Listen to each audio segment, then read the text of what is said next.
Sziasztok! A mai lakásvideó nagyon különleges lesz, nem csak a lakás miatt, hanem mert Varró Zoltán belsőépítész személyében egy vendéget is köszönhetek, és ő fog bennünket körbevezetni, és megmutatja azokat a változtatásokat a lakásba, amiket az ő ötletei alapján valósítottak meg. Tartsatok velünk!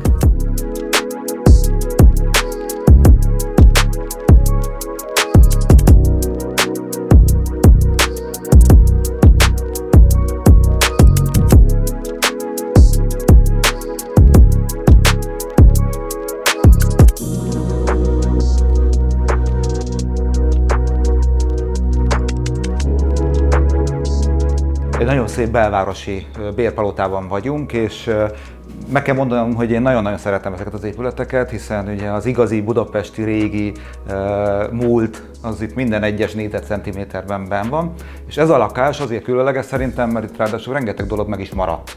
Tehát ugye azt tudjuk, hogy Budapesten rengeteg lakást átalakítottak, felszabdaltak pici lakásokká, és nagyon sok régi szép részlet, stukkók, díszítések, ajtókeretek, stb. Azok nagyon sok helyen eltűntek. Ez a lakás abban különleges, hogy nagyon sok minden megmaradt, és az én munkámnak az volt a lényege, hogy ezt a lakást egyszer már felújították, mielőtt az én kezem közé került, és nagyon szép dolgok már a stukkóknak a helyreállítása, az ajtóknak a helyreállítása, az mind-mind megtörtént. De hát az igazság, hogy az előző dizájn fölött eljárt az idő, és az a lakás ugye folyamatosan külföldieknek volt kiadva, úgyhogy nagyon fontos volt az, hogy a tulajdonosoknak a részéről, hogy azért ez a lakás mindig a toppon legyen, és mindig egy olyan dolog legyen. Ugye az elhelyezkedése miatt is, hiszen hihetetlen jó helyen van, ami rögtön elcsábítja a bérlőket. És hát ugye a festmények, egy régi lakásban az elengedhetetlen, hogy legyenek gyönyörű, szép nagy festmények, és úgyhogy én azt találtam ki, hogy gyakorlatilag megérkezünk, az ember meglátja rögtön ugye a konyhát, de azért nem teljesen, mert ugye próbáltam minél jobban elrejteni. De hát a konyhába kellenek funkcionális terek is, hova rakjuk a poharakat, tányérokat, stb. Úgyhogy itt, amit láthatunk, ez gyakorlatilag ez egy felső szekrény, csak az ajtókat, azokat leborítottuk egy dekorfóliával, ami ide készült, és gyakorlatilag ez így a témájában is illeszkedik egy konyhához, meg egy étkezőhöz, úgyhogy ez egy ilyen helyes dolog. Mögöttünk látjuk az étkező részt. Miért lett ez ilyen sötét, ez a kis étkező? Azért, mert egyrészt ugye ez egy olyan helyen van, ahol nincsen napfényünk, és ilyen esetben én mindig azt szoktam mondani, hogy bármennyire fehérre festjük, attól még nem lesz világos. Tehát, hogy ilyen esetben érdemes sokkal inkább átmenni egy másik dologra, és azt mondani, hogy ha már ez egy ilyen kis sötétebb sarok, akkor tegyük meg hitté. És mi az a másik dolog, ami egy ilyen klasszikus nagy lakást, vagy egy villa lakásban elképzelhetetlen volt, hogy ne legyen, az ugye a könyvtárszoba, ami ugye faburkolatos volt, sötét, elegáns, az mindig egy olyan dolog, ha belegondolunk, becsukjuk a szemünket, és belegondolunk, az mindig az a kedves, de jó oda beülni, bekuckózni egy ilyen helyre. Úgyhogy gyakorlatilag azért született meg ez az étkező rész, azért lett ilyen, hogy ez egy tapéta, amit a falon látunk, de egy famintás tapéta, és olyan, mint ugye, hogyha a fa intarzia lenne. Ez vissza is köszön a klasszikus parkettának a mintájára is. Amit még nagyon szeretek ebben a lakásban, hogy ugye 3 egymás melletti utcai szoba is van a lakásban. Nekem ez gyerekkorom óta mindig a kedvencem volt egyébként, mert ugye ez olyan, mint egy kastélyban, hogy mész az egyik szobából a másik szobába. Most a középső szobában vagyunk, a legnagyobban, ami természetesen a nappali lett. Ami elsőnek föltűnhet, hogy kicsi fura és talán nem annyira megszokott, ez az óriási méretű kanapé, amit ide helyeztem.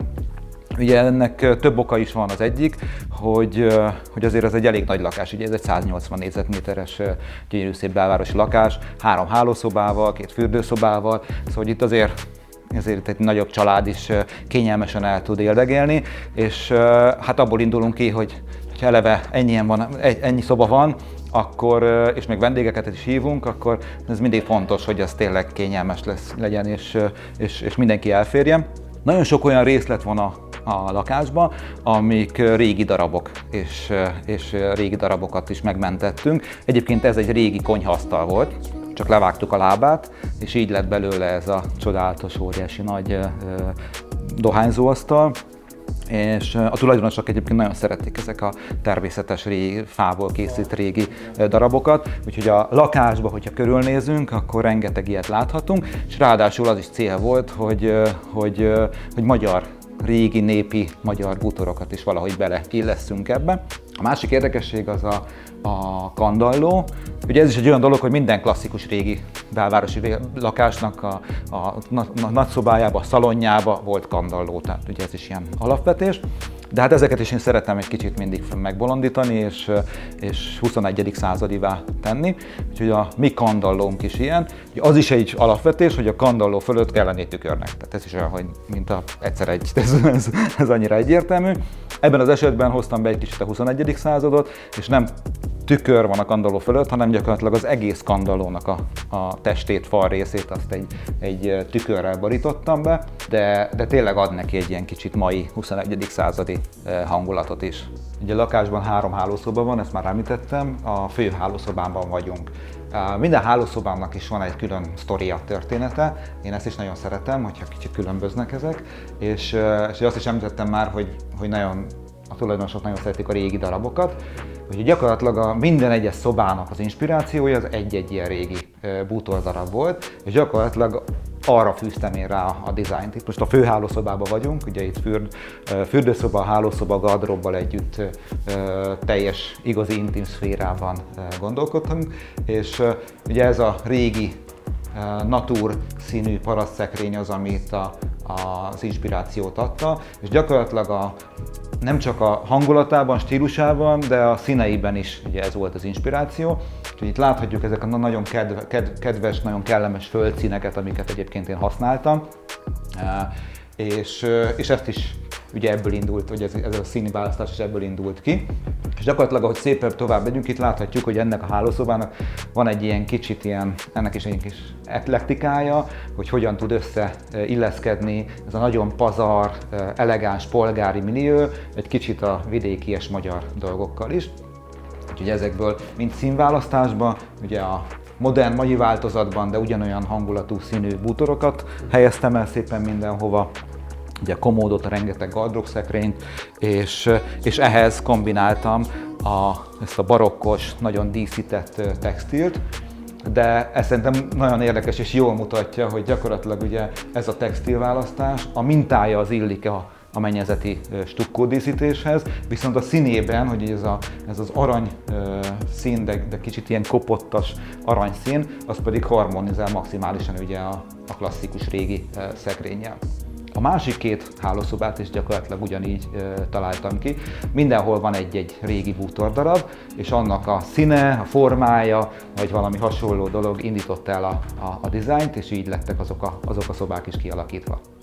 Zoli, köszönöm szépen, hogy bemutattad ezt a lakást. Én köszönöm. Tényleg gyönyörű lett, és mindenki pedig köszönjük, hogy velünk tartottatok. Sziasztok!